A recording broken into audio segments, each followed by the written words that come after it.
आज मुझे जिस प्रसंग की चर्चा करने की आवश्यकता पड़ी, अगर हम सभी अपने जीवन पर उतारेंगे तो निश्चित रूप से हमारा जीवन सुखमय व्यतीत होगा। लेकिन हम ऐसा नहीं करते हैं। आज हम भौतिकता की होड़ में लगे हुए हैं। भौतिकता की ओर जाना अच्छी बात है, क्योंकि अगर हम धन नहीं कमाएंगे तो परिवार कैसे चलेगा, समाज कैसे चलेगा और देश कैसे चलेगा। लेकिन सिर्फ भौतिकता ही महत्वपूर्ण नहीं है।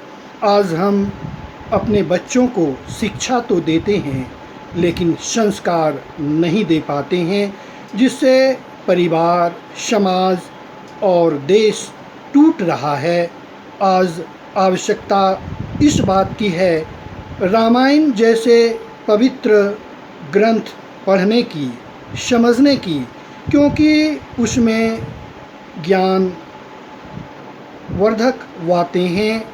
बहुत ऐसी बातें हैं जिसका अगर हम गहन अध्ययन करें तो निश्चित रूप से हमारा परिवार, समाज और देश सही दिशा में जाएगा।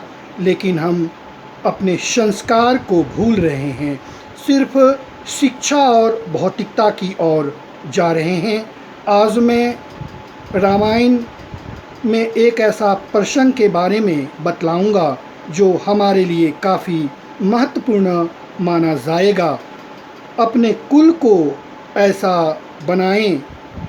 सच ही कहा गया है, रघुकुल रीति सदा चली आई, प्राण जाए पर वचन नहीं जाई। हम ऐसा कार्य करें कि प्राण जाए लेकिन वचन नहीं जाए, जैसा कि भगवान श्री राम ने किया था। दोष से मुक्त, लेकिन देखा जाए तो भगवान श्री राम को आज भी याद किया जाता है। कहा जाता है कि जब जब पृथ्वी पर दुख आता है तो भगवान के रूप में जन्म लेकर उसका नाश किया जाता है। एक प्रसंग है सीता स्वयंवर, जब जनक जी की प्रतिज्ञा थी कि जो भी इस धनुष को तोड़ देगा उसकी विवाह सीता के साथ होगी। सीता स्वयंवर शुरू हुआ। भिन्न भिन्न प्रदेश से राजा महाराजा उपस्थित हुए। धनुष पर प्रतिज्ञा चढ़ानी थी। सभी राजा असफल हुए। तब जनक जी कहते हैं कि मैंने ऐसा प्रतिज्ञा क्यों किया, कोई भी इसे हिला नहीं सकता है। और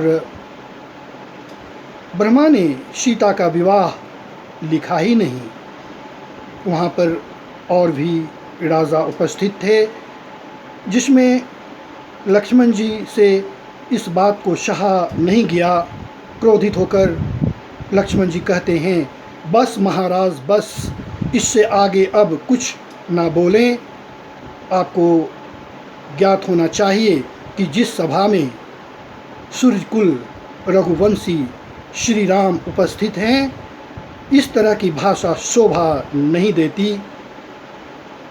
मेरे भैया की चरणों की सौगंध, मैं चाहूँ तो पूरे ब्रह्मांड को कच्चे घड़े की तरह फोड़ सकता हूँ। कुबेरी पर्वत को बहुत दूर तक फेंक सकता हूँ। इसे कुकुरमुत्ते की तरह मसल सकता हूँ। धनुष क्या चीज़ है, मैं चाहूँ तो इस धनुष को लेकर कोसों दौड़ सकता हूँ। तब भगवान श्री राम अपने गुरुजी से आज्ञा लेकर जैसे ही धनुष पर प्रतिज्ञा चढ़ाने की शुरुआत की, धनुष दो टुकड़ा में बंट गया।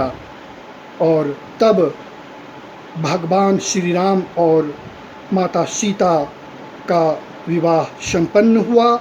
लेकिन देखिए फिर किस तरह की बात सामने आई।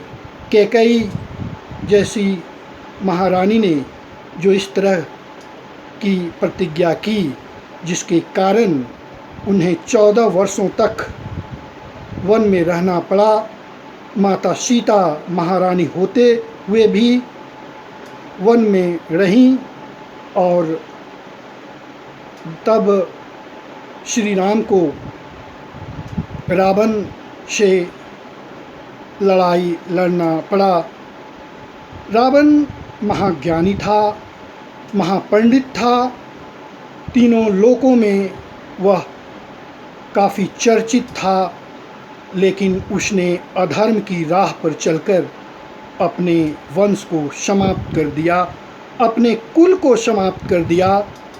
इसलिए मैं कहना चाहूँगा कि भौतिकता और शिक्षा के साथ साथ अपने बच्चों को संस्कार दें, क्योंकि अगर संस्कार नहीं देंगे तो यही गति आप सभी का होगा।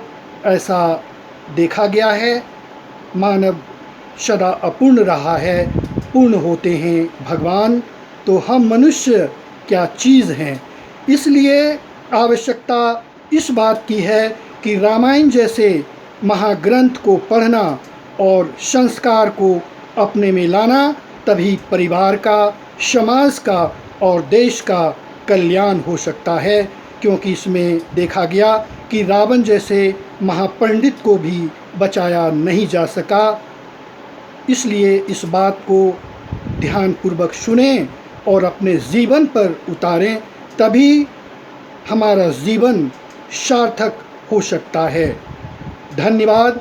अंत में मैं कहना चाहूँगा, इस महत्वपूर्ण व्यू को ज़्यादा से ज़्यादा शेयर करें, क्योंकि अभी भी समाज में अज्ञानता है और दुष्टता है, घमंड भी साथ साथ है। धन्यवाद।